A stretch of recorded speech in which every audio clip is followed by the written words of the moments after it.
When you would think of the sauna, you would think of it something you use in the spa just for a few minutes to relax, or some people even like warm up before exercise. Nobody was thinking around, preventing cognitive diseases or inflammation reduction. They did the study around, I think it was like 200 people. So it was a massive study over a course of like 20 years. In using the sauna 4 to 7 times per week, translated to a 66% reduction in risk of Alzheimer's and dementia. Saunas, they don't just make you feel good, they can like save your life or at least save your mind. Mental health is such a huge topic right now. What I love about cold plunging and contrast therapy, how it's really just a natural, non-invasive, non-pill treatment for a lot of that, and when you get into a cold plunge, there's science and studies that show that you get a massive surge of endorphins and dopamine and norepinephrine, right? Do you agree with the idea that you can just sit in a sauna and then you don't need cardio exercise? It's going to be better than nothing. It truly is passive cardio. When you can get your heart rate up, you're burning calories. I wanted to bring us shots to loosen us up. I make the world's best wellness shots. Is that what you do before the cold plunge? That plus my, I have a little ritual dance I do that scares my neighbors, but gets me hyped for it.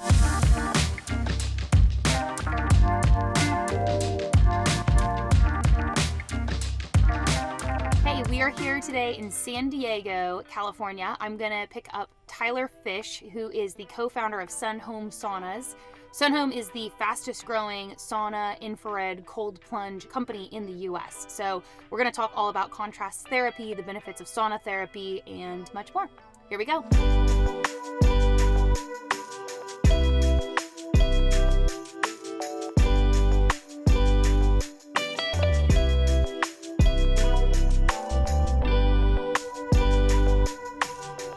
Push it. Push the... There we go. Pull up. There you go. That's a good blooper to start with. Don't tell me I'm the first person to do that. No, every single guest. That was my fault because I wasn't in park, but every single guest has done that. Okay, good. I don't feel stupid. Thanks for doing this. Yeah, I wanted to bring us shots to loosen us up. I make the world's best wellness shots. Is that what you do before the cold plunge to get stoked? Yeah, that plus my, I have a little ritual dance I do that scares my neighbors, but gets me hyped for it. That's great. Well, thanks for being here. Yeah, of course. Another gorgeous day in San Diego. Has the company always been based here? We started it actually in Santa Barbara. Oh, cool. Yeah, we were there for about 2 years and then moved everything to San Diego. What inspired the move?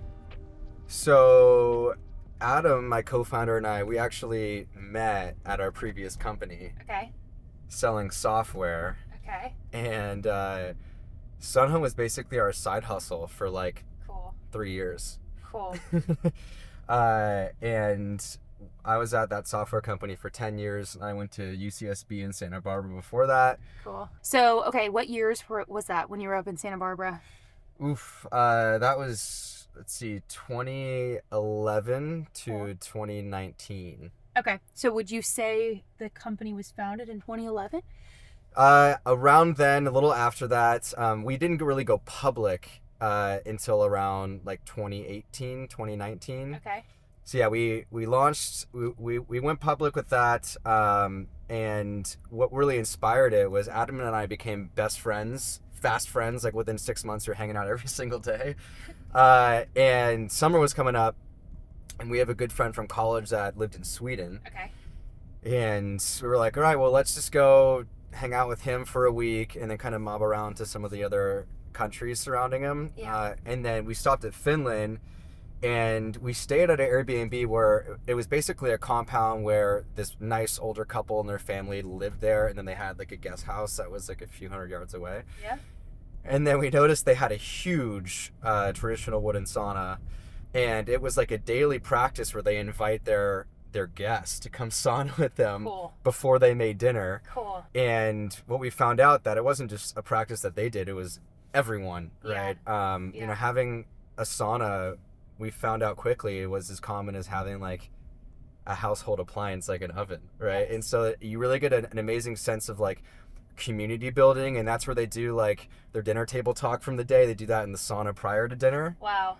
And then, I'm not sure if you know this, but Finland has one of the highest blue zones, folks that live to past 100. And so we know that, saunas can activate longevity genes in the genetic pathways there. Yes. And then they're rated, I think, in 2022, like the happiest country in the world. And they have the most saunas per capita. And so I was like, I don't think there's a coincidence here. We were just like super fascinated by that data.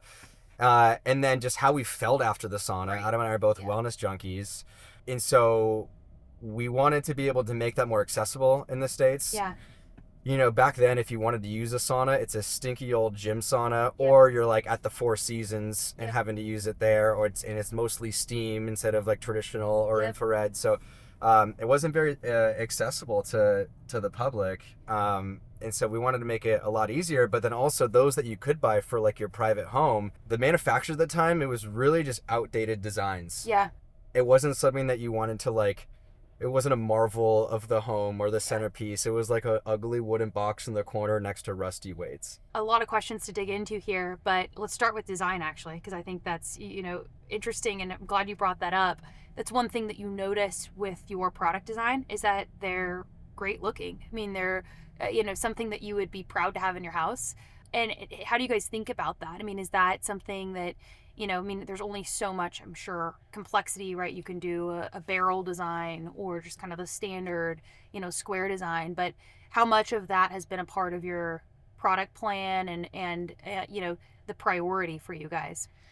Yeah, it's been a huge priority. We want to be able to balance like marrying the best technology and feature set with really innovative, forward-thinking designs. And so when it comes to like the color palette, from even details like the glass or the type of controller interface that we're using, there's a lot of customizations that we can do when it comes to the design and feature, but the overall structure typically remains pretty uniform. Yeah. We also felt that like if we veered too far away from that, of it looking like a sauna, I don't know, just create some resistance. We have this new pod that is on pre-order. It's releasing in June, where it looks like a cylinder. I think it's like a spaceship. Yeah. And it's a single person like pod cylinder that looks really, really cool. So we are like experimenting with I'd say like different shapes and concepts around that. Yeah. But having like a really show-stopping modern aesthetic that you're really proud to show off when your friends come over, I think is really vital and like the backbone of Sun Home, in addition to our focus on like performance and safety. And is there difference in the type of wood that you use? Like, was that anything that you learned through whatever they're using in the Nordic countries, or does it not really matter? I mean, is there a difference in, obviously I'm sure there's a difference in the quality of wood, but how much of that is important? It's massive. A few things there. So we get all of our wood actually from Canada. Interesting. We use like grade A Western Canadian cedar. Cool. And that is just like the golden standard for a premium sauna. Yeah. It's antimicrobial. Yeah. And it has that really soothing aroma to it. Yep. That everyone knows that cedar smell. If you get it thick enough, it's really durable and resistant against warping. Yep. What we're seeing with a lot of the lower cost saunas in the US now, they're made with wood like hemlock. Yes. Which doesn't last very long. Again, doesn't have that aroma, doesn't have the durability or performance and retaining heat. So I think cedar is hands down the best, but it's the most expensive. I was just going to say, yeah. But that's, I mean, what are they using in like a Finland? Because those saunas, for the most part, the ones that I've been in over there are not the newest, and they age well. Yeah, they use cedar or spruce, but I think they have a surplus of those wood types compared to North America. Yeah. So it may be a little easier for them. What we found, and we learned the hard way, is wood exterior and interior is great for an inside sauna. Right. One that's not exposed to elements. Right. But like any outdoor furniture, and you'll see these like outdoor barrel saunas after a few years, especially if you live outside of California and it gets a lot of rain or snow, humidity. It'll start warping, it'll start cracking, degrading, discoloring, forming mold. Yeah. And our Luminar sauna was our first like outdoor infrared sauna that we launched a few years ago that was built to be resistant to all the elements, but we used carbonized cedar, which is basically heat-treated cedar, Okay. which we thought would be more resistant to just classic untreated, basic wood. It's still, after about 6 months, we saw warping in the paneling. Yeah. And so we went back to the drawing board like 4 to 6 months ago, and we're like, all right, we need to make this thing more like a Cybertruck, like a tank. And so we re-engineered it now, where the exterior is aerospace grade aluminum, Cool. and the roof is pitch stainless steel. Cool. So that thing can withstand like Armageddon, basically, and it won't face any wear or tear, like nowhere near to the level of wood, because people are spending a lot. This is an investment for life, Yep. and we want to ensure that people are able to enjoy it, and it maintains that really nice aesthetic for years to come. And so the new materials that we're using on the exterior are really helping fortify that. And then for the interior, we still use Western Canadian cedar because it's protected and it has all the additional benefits for it. What do you think the percentages of users that are using the saunas indoor versus outdoor? Of us, I would say 50-50. Okay. In terms of volume of units. But we're seeing, I think the outdoor sauna, the Luminar, is going to quickly surpass that, because there's nothing else really like it, of like a true outdoor sauna that has infrared in it. And everyone just loves, if they have the space, enjoying a sauna outside, being able to see this, like have the scenery or the backyard or whatever. Right. It's a whole other experience, but obviously, like, a lot of Americans don't have that luxury of a backyard or a pool area or whatever. So, which is why by volume we're still doing, around more inventory for indoor. That's cool. And I mean, this is just, I mean, it's so interesting to even be talking about this and the growth, because these are not cheap, right? They're pretty, significant investments for an average American, and yet your business is booming, and we see it on our products, and within what we're working on, there's just an incredible demand that continues to increase.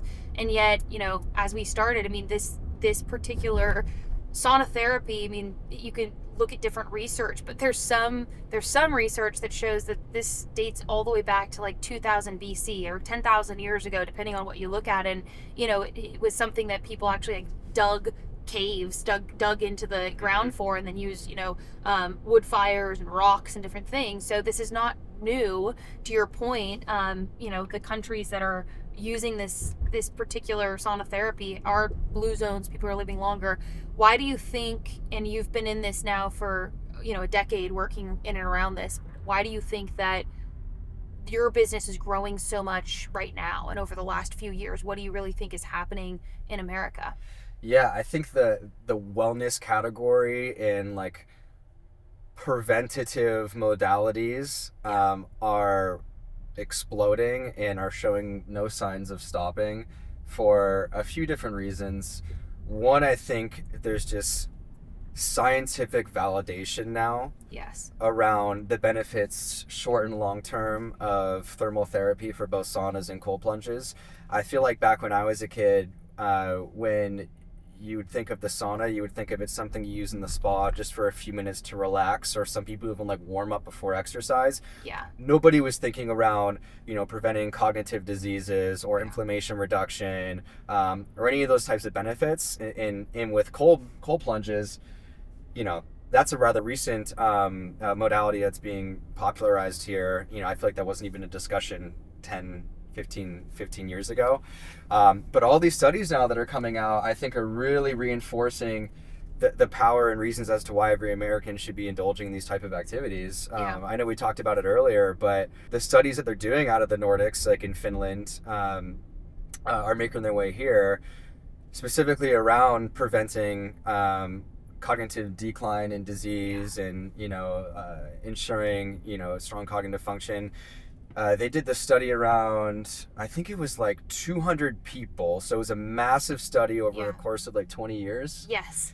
And using the sauna 4 to 7 times per week translated to a 66% reduction in risk of Alzheimer's and dementia, and then a 77% decrease in risk of developing psychotic disorders in general. So saunas, they don't just make you feel good, they can like save your life, or at least save your mind. And so I think that particular, there's others, is leading to the widespread adoption. That is one of, I think, the best studies that has been published because, to your point, it was over 20 years. Just to reiterate, that's massive that you see 4 to 6 times a week. So it's, using it, just think about Monday through Friday use, a 66% reduction in Alzheimer's. I mean, again, there is no cure for Alzheimer's. There's no drug that works for Alzheimer's.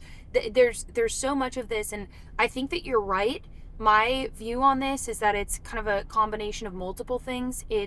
There's better and better research that is taken seriously by our generation and the generation that's coming up below us. They're taking this seriously. You combine that with a sicker population than ever, and that fear in people, whether it's their parents, their grandparents, a family member who's been sick or isn't healthy, and you're living with that. So this is a real problem to everyone right now. And then you combine that with the increase in communication and technology, right? Where you can jump on your Instagram page and put yourself in front of a reel that walks through that study. In 30 to 60 seconds later, you're educated about something that you didn't know before. Yeah, you make a good point. In addition to, helping with mental health, but, 25% of Americans have chronic disease, specifically cardiovascular disease. Yeah. And saunas help mitigate cardiovascular disease in general. Yes. So that's huge. And then we're now seeing, like HSA and FSA. Yes. Eligible. Are you guys working with TrueMed? Yeah. Good. Yeah. I think they've hit up everybody in the wellness space now. Good. But no, it's amazing. I mean, we're seeing a lot of increased customer acquisition from that, and a lot of people that we can funnel to that. Yep. And I think it's just a matter of time. I'm sure it's an uphill battle, but before these are covered by, insurance, I think right now, saunas and cold plunges, even though we know that these are massively important and integral tools for helping disease prevention and extend longevity, they're still considered as wellness treatments. Yeah. And I think they need to be classified as medical treatments to be covered by insurance, which I think is going to be a matter of time, and I think that's just going to be pushed further and inspired by demand. So I think the more demand there is, it's going to push insurance companies to have to cover these things, and hopefully the new administration, can help push that along. Do you think that that's possible in the next few years? Are you optimistic about that? I think the next 5 to 10 years, sure. The next one to 3 might be a little tough, but I think year over year there's going to be compound benefits and acceleration in that for sure. And then with social media, I think as well, it's helping a lot in terms of the adoption of these tools, especially cold plunges too, right? I feel like across Instagram and TikTok, these like wellness enthusiasts or practitioners or even just general celebrities are really documenting their cold plunging experience, and then also how it's impacted them too. And so though I think social media has a lot of drawbacks, many drawbacks, I do think it's helped really democratize, really important things like contrast therapy. I agree with that. Okay, so we'll get into this. So you start with the saunas. How many units or models did you start with when you launched the company? We started with 4. Okay. 4 indoor types, and then now we have about 20 different SKUs. Wow. And we've expanded beyond just the sauna cabins. We noticed a lot of Americans, don't have space for even a one-person sauna, or they don't have the funds for them. Yep. And so we developed these infrared blankets that I'm sure you're familiar with. What's unique about ours is we've integrated Faraday technology, which cancels EMF and ELF readings to it. So super safe, especially for those that are really sensitive to, electromagnetic fields. Yes. And then we got into red light therapy. We have our LED masks that have like not just red, but blue, orange, like various different lights in the spectrum there. And then there's some other new products that we're testing as well, like hyperbaric oxygen chambers. Cool. That we've just started initial design for. And so we're kind of, running this land and expand approach and taking market feedback and trying to accelerate from there. And then you guys entered into cold plunges. Yeah, so we, with our units, the amount of time and resources that we invest into R&D and the designs, we sell to, I would say, like a more affluent demographic that just wants the best of every category. Yep. And oftentimes they would call us and ask for recommendations for cold plunge brands because they know they would trust the quality that we recommend. Yep. And so we thought it just fit like a glove, and it was a natural kind of evolution of Sun Home. And so this was pretty recent. 2 years ago, we launched our initial like V1s and concepts of our cold plunge tubs. Cool. We wanted to do things a little bit different. It's so funny. My co-founder lives 2 doors down from here. That's awesome. That's awesome. We should pick him up. That would be funny. Maybe on the way back. Yeah, that's funny. Okay, so the cold plunges 2 years ago. So would you say that you guys were one of the first movers in saunas, like in home saunas? I don't think we were one of the first movers in home saunas. I think we were one of the first innovators in doing something different and really disrupting the space. Even just from, like our marketing strategy as well. Back then you weren't able to buy a sauna online. Yeah. You had to go into like a physical dealership, or you would submit a lead form. And so we wanted to just reduce that friction and streamline the process of ordering and manufacturing, ordering, delivering, setting up. So that's kind of the avenue that we took. And then, we wanted to really amplify the adoption. And so we have a lot of, we're known for like these Instagram giveaways. Okay, so is that something, I was going to talk about that, what's really helped get the word out? Because it is a pretty competitive market, just like ours. I mean, it's fiercely competitive. But, okay, so you guys have done giveaways, and of course, a sauna or a cold plunge is significant enough, right? Thousands of dollars, that you think that helps with a lot of traction? Yeah, I mean, it definitely helped with our organic presence across social media, as well as just adding more legitimacy, because we work with world-renowned health practitioners and various celebrities and personalities that breathe and speak Sun Home and use our products every day. And so I feel like that was the easiest way for us to go to market and just gain a lot of validation, is by having like the best truly trust Sun Home and recommend our products. And so we've had a lot of organic growth now. I think we're like the most followed sauna Instagram account by like 300%. And we're using that as a tool, not just obviously for awareness and acquisition for our own products, but really to help revitalize and democratize the awareness and knowledge about saunas and cold plunges in general. If you go on our website or our Instagram, you'll notice that there's, besides like the collabs that we do, there's very few just Sun Home product posts and images that we try to get in your face. It's more general sauna benefits, cold plunge benefits, new studies that come out that we want to just get the general population to be aware about. And we're blessed that we have such a following, and that the algorithm favors Sun Home, that a lot of these end up just going viral and getting on explore pages. And it's really rewarding to see some of these again, even they're more generic and talking about like the study that we referenced, or top 10 benefits. These will get like sometimes millions of views, and those are customers that or just people in America that weren't aware of the benefits of saunas. And so I feel like it's a little piece of us doing our part as well. Absolutely. I mean, education is the key, and I think to your point of how do you turn the dial on insurance companies starting to cover things like sauna therapy or contrast therapy, it's demand, right? So the more education, the more great science and research that's out there, and then the more just demand, all of those things together, and you create the demand and the awareness with socials. For sure. Do you guys deal with any type of regulatory of what you can say and what you can't say about the benefits, or how does this category fall under any type of regulation? It's still it's somewhat of it's regulated, but I would say more of a gray space than that of, like, I imagine nutritional supplements are pretty strict, right? Well, it's interesting. So we have the FDA and the FTC. We have a legal team that reviews everything that we say, but right now the FDA does not regulate supplements. And so that actually causes, I think, more issues than not in a lot of ways. So sometimes it plays to your benefit, sometimes it doesn't, but there's a lot of players on the market that are either foreign, right, other foreign countries, or just kind of malicious, cheap, crappy products that are US made even. But the problem with that is that they can actually be harmful to the consumer, and then the entire category gets a bad rap, right? So it's kind of like what you were saying about like some of the bad saunas and stuff. I mean, I think that because the nature of supplements being by and large $100 or less, you have a lot more malicious players and bad products on the market. It is harder to have a terrible sauna because they are more expensive. Even though, I mean, I know there's probably some and they're really cheap, but it's a lot easier to have, someone create a probiotic that sells for $5 on Amazon, Yeah. and then someone say, I took probiotics and it was awful for me. Well, I mean, that's Right. because that's sawdust that's coming from foreign countries, most likely.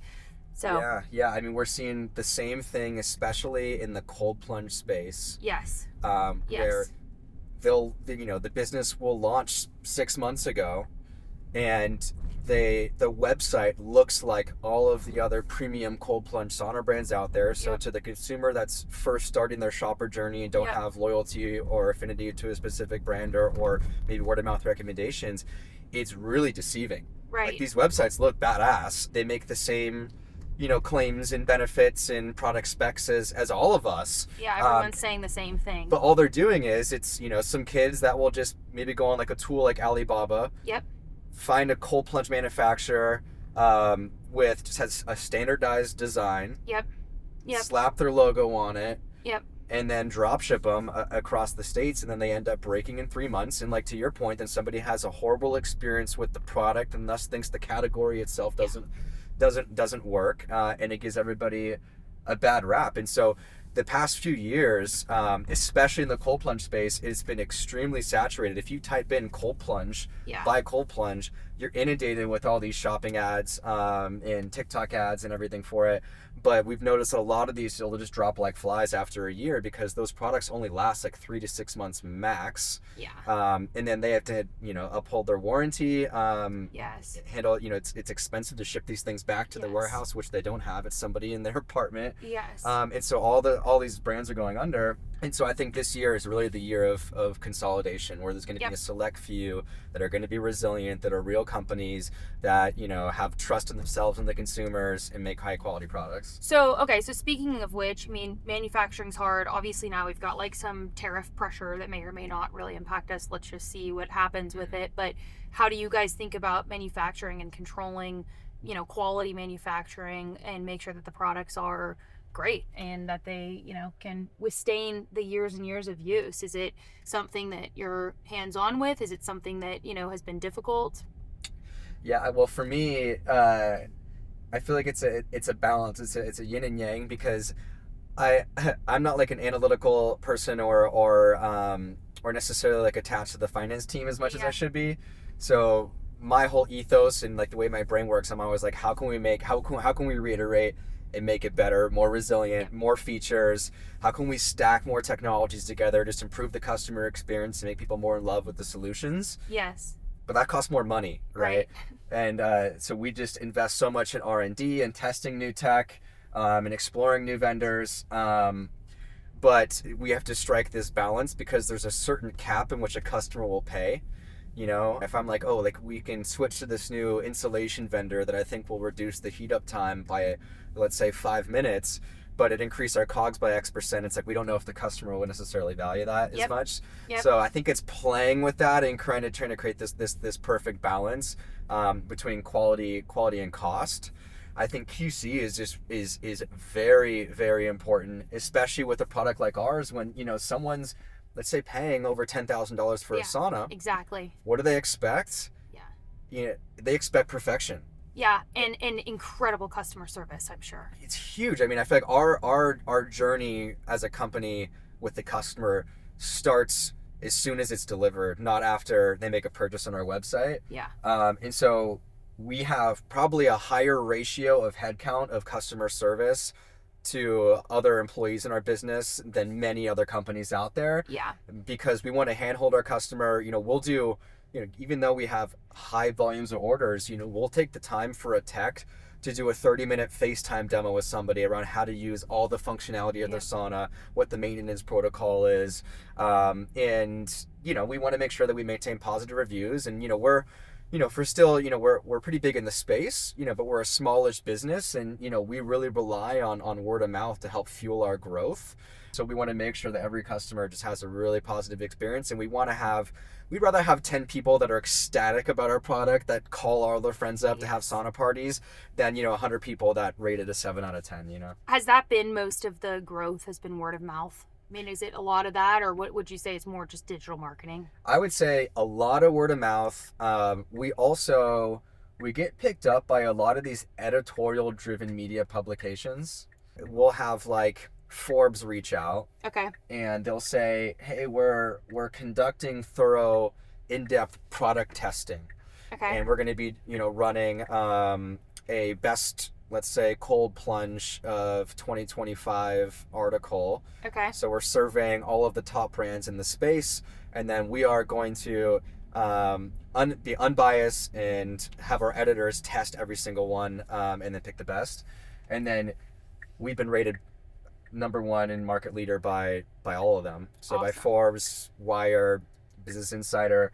And so those are non-incentivized publications. Yep.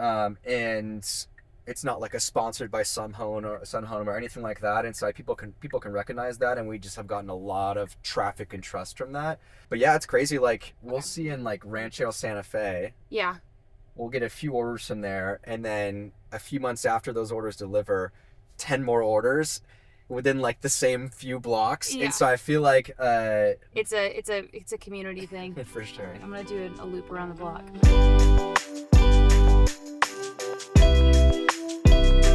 Oh wait, is that a spot? It's 30 minutes. I feel like that's fine. 30 minutes, right? Here, we're just gonna go literally right here. So I'm just gonna park in the fire lane and we're gonna go quick. This kind of looks like a fire truck, so I don't think anybody will mess with us. Yeah, exactly. And just kind of looks like a fire truck. Way cooler.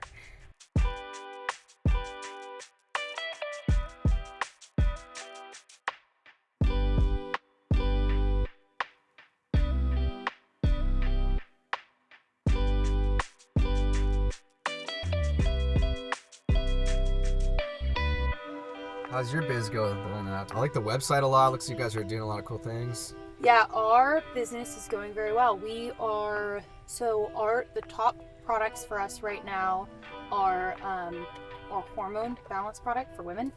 So that product we just launched late last year.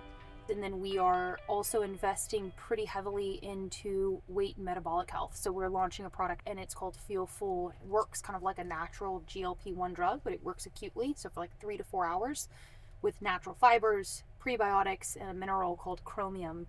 And the product helps to satiate and helps promote a feeling of fullness.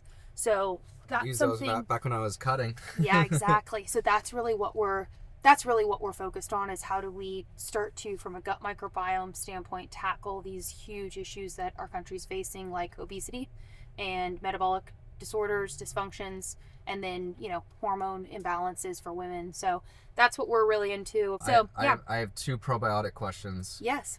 One, I was doing some chat GBTing and trying to figure out the best time to take your probiotic. It's a great question. And so I read that you should take it on an empty stomach so it can like pass through and not get unadulterated by food. Yeah. Is that true, or what would you recommend? I've seen studies both ways, and it totally depends on the type of probiotic that you're taking. I think that for most people, and unfortunately most people, that may have an issue with taking supplements, I recommend to take it with a meal. It doesn't really matter if you take it morning or night. The main thing is the consistency. The only time that matters is if you are on an antibiotic. So when you're on an antibiotic, it completely wipes out the good bacteria in your body, right? And so it wipes out the bad bacteria that's causing you issues, which is why antibiotics are important when you're sick, but it also just destroys the gut microbiome. And that's why things like overuse of antibiotics is really, really bad for our health. And so if you're on an antibiotic, a lot of doctors now, which is great, have started to say you should also take a probiotic. And so when you're doing that, don't take those 2 things at the same time, right? So take your antibiotic at night or in the morning and your probiotic vice versa, 12 hours later. That's the really only clear direction that I've seen. Otherwise, depending on the product that you're taking, we always recommend take it with, a full glass of water and then take it with a meal. You don't have to, but for most people, if they're sensitive, it's best to recommend that they take it with a meal. Our probiotics, we use what's called a capsule in capsule. So that the probiotic on the inside of the capsule is actually surrounded by this plant-based omega oil, which helps deliver it further into the body and is a lot smoother of a delivery and slower release. And can you have too many probiotics? Like as an example, if I already eat a lot of like sauerkraut and kimchi and like naturally fermented foods, does that just compound the benefits, or do you not need the probiotic then, or how does that kind of? Yeah, so it's very subjective, but there is a diminishing return if there's not high quality, right? So one thing that I think we're going to see a lot more of that I'm actually a fan of and was talking to someone about this morning is actually cycling through different probiotics. And a couple of companies have tried to do this. It's obviously complex and is detrimental to some of the margin, right, and the business model if you're trying to cycle through different products, right, versus getting someone on a subscription and keeping them on the same product for years and years, which obviously every business minded person loves. But I think the best thing might be actually, as we find out more and more, is to cycle through different products that you might need at different times, and then that way you have diversity of bacteria. There's nothing that will ever replace what you just mentioned, which is diet. And so the best thing that you can do is get probiotics and prebiotics from your diet, period. There is no magic pill. There's no magic bullet. I feel the same way about like red light therapy, which I think is awesome. And I want to talk to you about that and the benefits. But I think that, there's no supplement for just being out in the sunshine, and you need that every single day. And we've lost that. So, yeah, but it's a great question. Yeah, and I think it's the same thing with all of these tools and modalities like saunas and cold plunges. If you don't have at a baseline a healthy lifestyle, if you're not getting good sleep, if you don't have a balanced, nutritious diet, if you're not getting sunlight, all of these like staples, then you're not going to see much of an effect from all the other like technologies you're using. But if you do have that as your baseline, then I think you're going to get a lot more out of all the tools. I think it's just super important to be just healthy in general. And I think it's important to kind of educate people around that too, because I feel like people use sometimes cold plunges or saunas just as like a quick fix, or kind of reactively, like I'm hungover, so I'm gonna go in a cold plunge to snap me out of it, right? Versus changing actual lifestyle factors. Well, and that was actually one of my questions for you, so it's a great segue. We believe the same thing. I mean, you can't just take a supplement and expect everything to get better. There's different things that we can claim based on science and published research, just like you guys can and you can talk about, but nothing will replace lifestyle change. So a question for you on that, which I think is kind of interesting because this is different, obviously, with different generations too, and so much of what you guys are doing and other companies are doing with social media education. But do you think that most of your users are coming to the brand for a sauna or a cold plunge or red light? Are they coming proactively, or do you think they're coming reactively? Like, are they coming when they have active problems to solve, whatever that may be? Or do you think that most of your users are just using these tools now proactively in their lives? Yeah, I think traditionally it's been reactive, right? Especially like in the cold plunge space where maybe athletes are injured, or somebody already has chronic inflammation, or somebody has Lyme disease or some type of ailment, and they've been told by their doctor, practitioner, or friend that this will help with that and alleviate the symptoms. Now we're seeing our customers geared towards using our products as a more proactive measure to help prevent things like disease and aging and injury and things like that. And so we're lucky to see that shift where it's a little bit more of an even balance now. What is the coolest or most profound study that you think these products are beneficial for? What is the standout right now that you think everyone should know as far as top benefit? Yeah, I think just mental health is such a huge topic right now. Yeah. And especially when it comes to things like depression.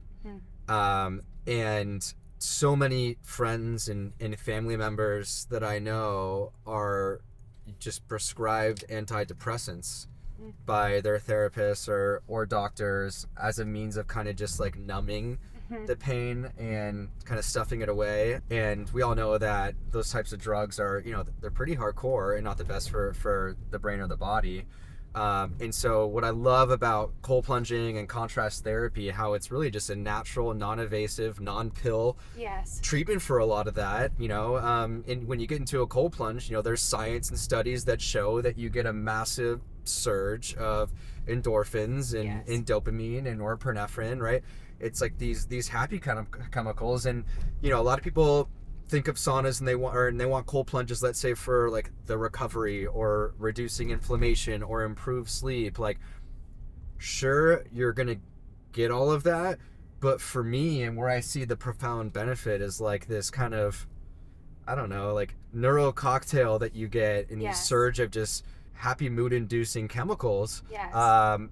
That can help mitigate and lessen symptoms like depression, or it can boost focus and things of that nature, right? It's like before the gym now, I don't need to just slam a bunch of pre-workout. Yes, I was gonna make that parallel.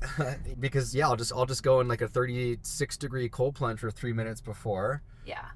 And I'll have like improved focus and this kind of like runner's high that lasts hours. And then for guys, I get like a huge boost in testosterone that obviously like benefits you performance-wise throughout the exercise as well.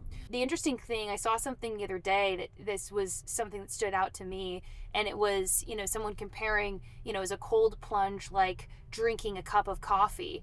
And what the results were showing of this particular study was like, no, doing a cold plunge is not like drinking a cup of coffee. It's more like the power of taking an Adderall. I mean, it's way more powerful than just 50 milligrams or 100 milligrams of caffeine. It's something that is your body's, natural way of really releasing the endorphins and getting the neurotransmitters working. Yeah, like you don't get a crash from it. Yeah. Like caffeine. And when you take a sip of coffee, you might get like a serotonin release because everyone loves the whole act of it and feeling buzzed, and maybe a minor, dopamine release. But like twofold dopamine increase in norepinephrine, like that combination, you can't get from caffeine. And caffeine, you're kind of just numbing, I would say, like your ability to, your natural like energy receptors. And so I think it's really powerful for that reason.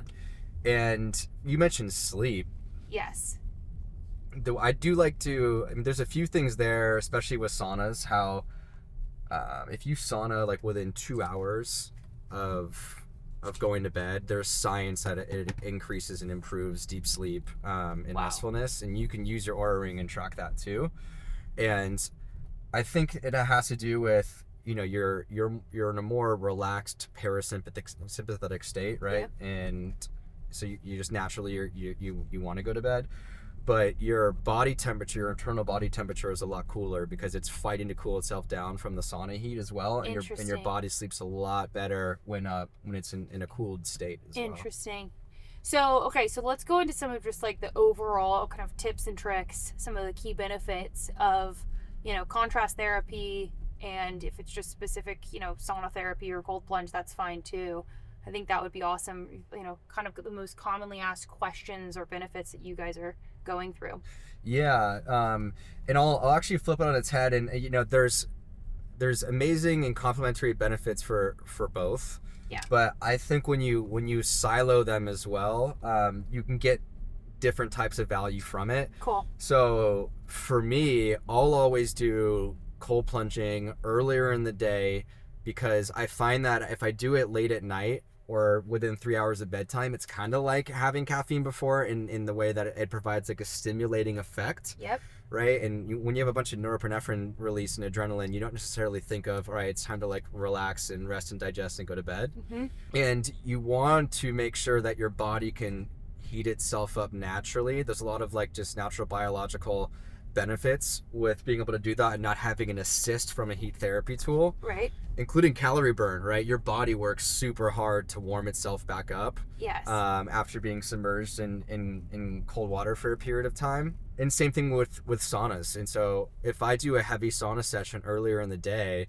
I get like pretty sleepy. And so I tend to do those later in the day, and I don't cold plunge after or do a cold shower after, because it prevents the release and build of heat shock proteins. Yeah. And heat shock proteins are basically, these like fighters that go and they remove the plaque from your brain. Yes. That is what causes dementia and Alzheimer's, right? And so you want to, when you go into cold, obviously it prevents that. So I like to space that out as much as possible, even though I think there's a lot of benefit to going back and forth and like a true like contrast therapy protocol. Yes. Especially when it comes to just like convenience. You know, if you're going to like a remedy place or another ship or a contrast therapy studio, you're not going to go twice in one day and space it out. So it makes sense from a convenience factor. But personally, I like to space it out. And then for saunas, I always do that before I have dinner as well. Interesting. And that's what you were saying at the beginning of the interview when you were in Sweden, right? Yeah. Is that's what they do before dinner? Yeah, exactly. I mean, imagine like having, you know, a big meal and your body needs to like process and digest that. And then you go into, you know, basically a stressful state. It's heat stress. Yes. And so that can disrupt the whole like metabolism and process of digesting it, and you would just feel super gross and like yucky afterwards. Yes.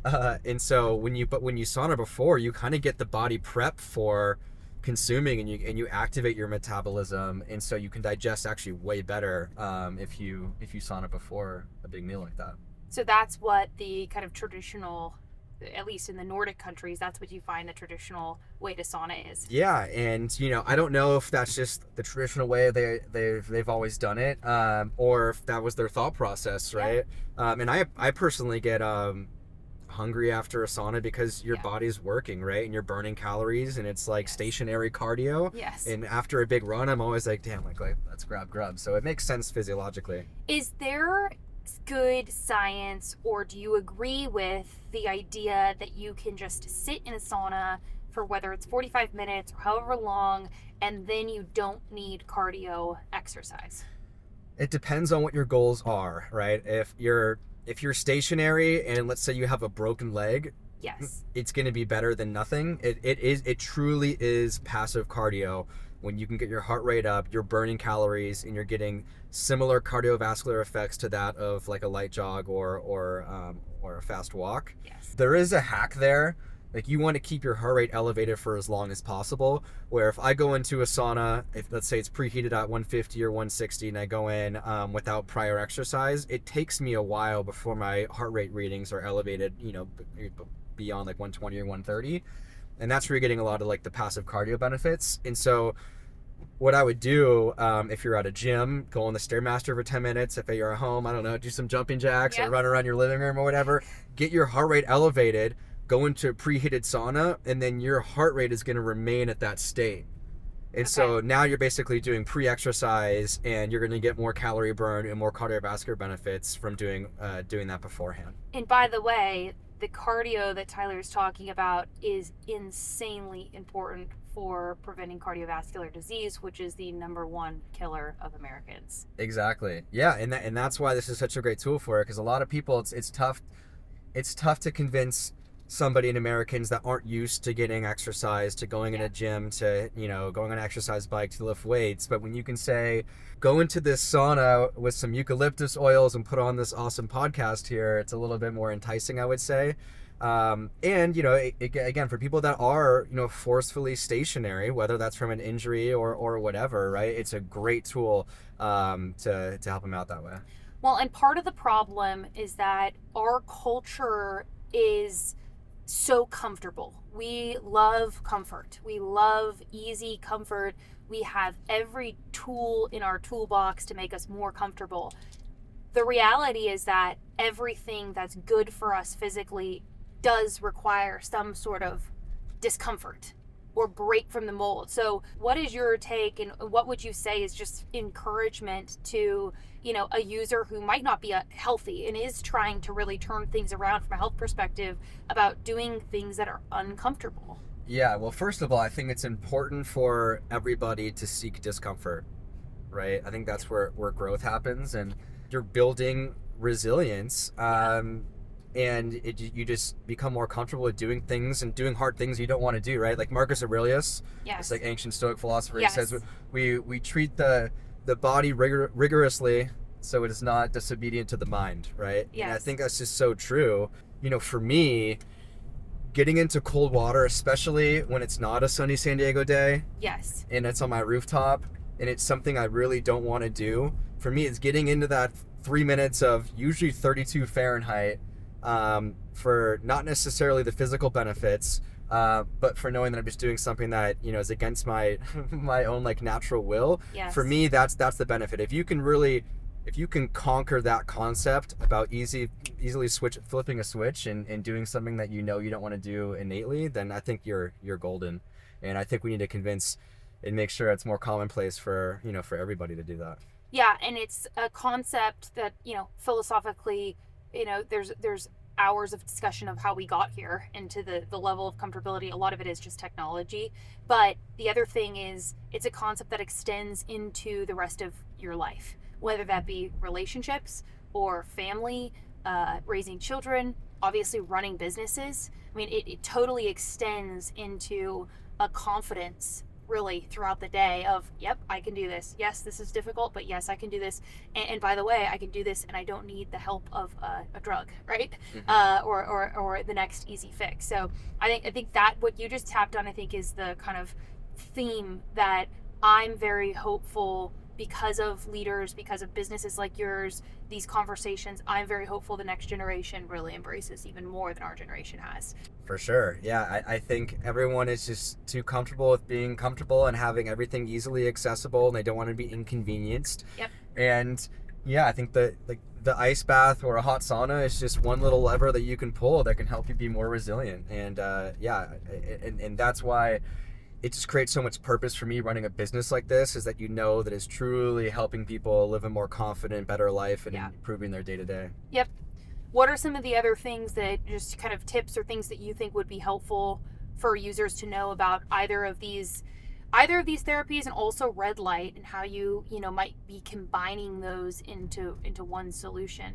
There's some supplements that I love to take in combination with sauna that I think improve the detoxification pathways. I usually start with downing 16 ounces of electrolytes to prehydrate yourself, and then you basically water fast through the entire duration of your sauna.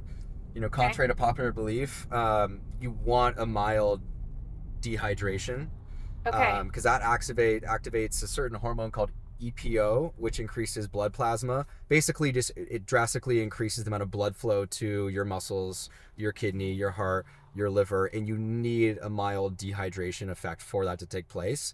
And so even though it obviously makes it maybe less enjoyable of an experience during your sauna session, highly recommend hydrating before and after, but not during. Interesting. Yeah. And do you need to eat beforehand? I don't think that you should be jumping in a sauna the morning after a 16 to 18 hour fast. That's for sure. But I don't think that, you need to have a meal right before, especially not a heavy meal. I don't think that's a requirement at all. I do think you want to eat at least like a few hours afterwards, right? So you don't get lightheaded and you get nutrients in the body. I take activated charcoal. Usually like 30 to 60 minutes before, which helps bind to toxins. And then right after, I'll take like 2 capsules of glutathione, which helps mop up the additional toxins. And so I actually always I shower before the sauna. Okay. Especially if it's later in the day, which I do. Your body, it opens up your pores and you're exposed to heavy heat. And so you're absorbing all of the oils, all of the dirt, all of the toxins that you've just naturally built up throughout the day on your skin. Yes. And so I think it's important to wash up and shower before the sauna and obviously after. Okay, talk about dry brushing.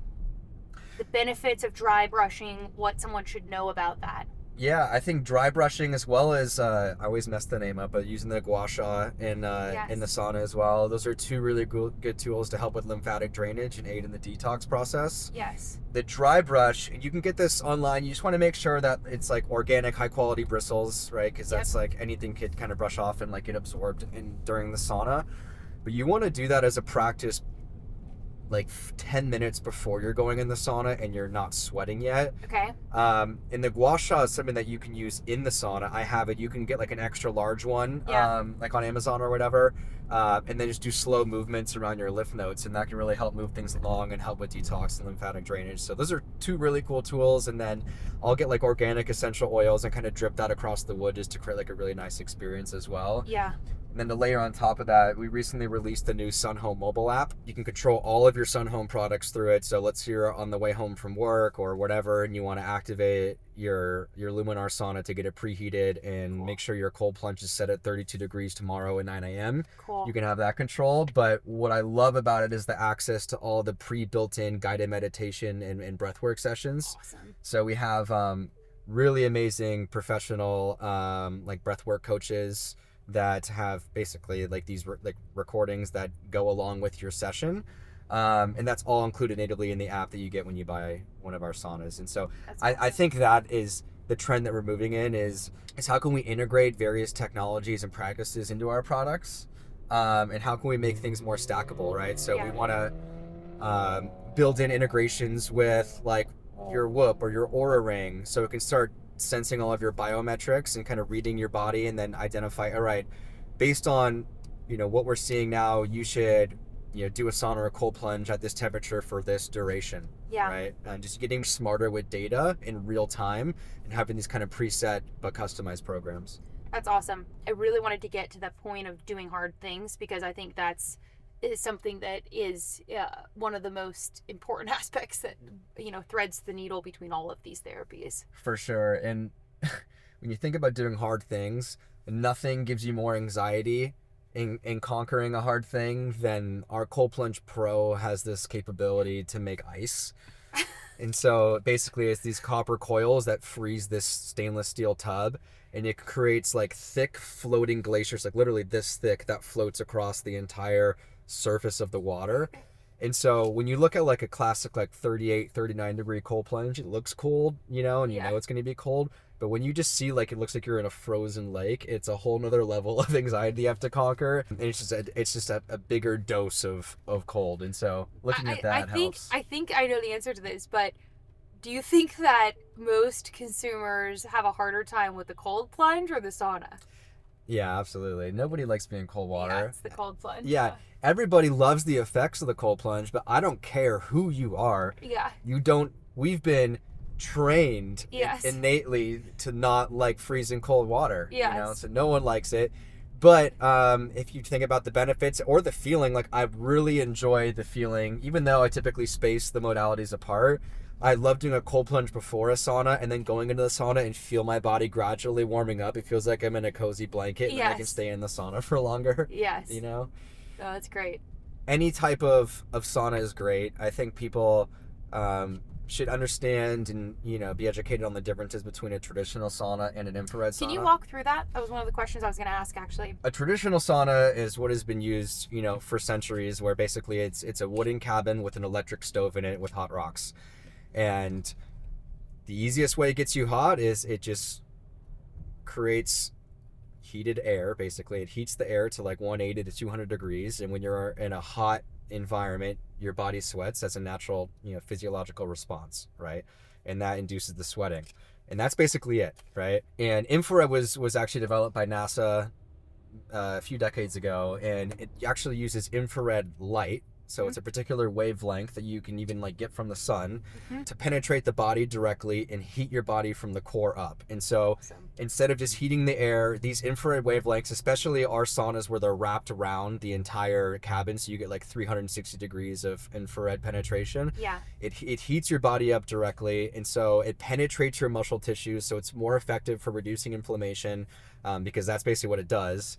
And you basically can sweat more at lower temperatures. We call it low heat therapy. Yeah. So you'll sweat more at 130 degrees typically, to 130 to 150, than you would at like 180 degree traditional sauna. Yeah. And it's been proven that it's more effective for detox. And I saw this happen firsthand because there was a fire station, and they did the study where these firefighters were in the field fighting a fire, exposed to airborne pathogens and smoke, and they put half the group in a traditional sauna for 20 minutes, and then half a group in the infrared sauna for 20 minutes. And the group that was in the traditional sauna, you could still smell the smoke after and the aroma of the fire. Infrared, you couldn't smell it after. Wow. And so it just shows you that infrared is great at just like removing those non-native pathogens and toxins from the body, which is why we donate infrared saunas to fire stations, especially in LA after the big fires, because that's awesome. It's such a profound impact on detox. In firefighters, they're 13% more likely to develop cancer, and a lot of that is from absorbing these toxins. And so infrared is a really amazing tool for detox and inflammation, if those are the two certain areas that you're looking to target. That's awesome. Really cool and well done. That's awesome. And the cool thing with infrared too is because it's lower heat, that's when you can start stacking technologies with it, right? If you bring your phone into a traditional like hot rock gym sauna, that's overheating at 185. I'm not saying that you should be taking your phone in the sauna. I had a question about that, because I mean we're so connected to our phones, and I'll be really honest, when I'm in the sauna, oftentimes like I'm on my phone texting or emailing, which isn't great. I try and read most of the time that I'm in the sauna. However, I will say, like, for 5 or 10 minutes of the sauna session, sometimes I'm on my phone, which isn't great. Is there, I mean, what's your perspective of having a phone in a sauna? I mean, is it bad for the phone, bad for you? I'm sure it's not the healthiest thing. Yeah, well, I think it depends who you're looking to get out of the sauna. For me, it's a place to disconnect, where I'm not getting Slacks, emails, Shopify notifications every 2 seconds. What I do love about bringing your phone in the sauna and integrating with their Bluetooth speakers is how you can access our guided meditation. And so I'll throw up on like a 10-minute guided meditation recording and integrate that as a part of my practice.